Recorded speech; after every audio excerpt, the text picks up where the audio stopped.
ငါဒီတခါ AI ဗီဒီယိုလုပ်နေတင်ပြမယ်တခြားကြည့်ထား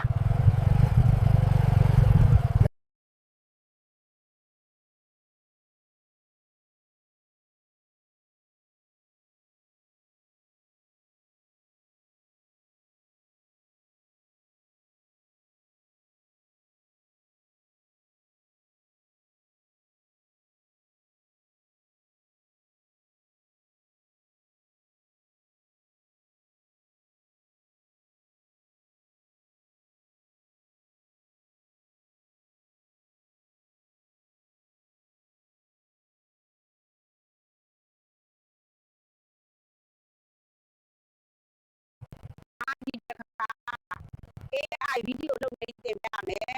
တခြားကြည့်ထား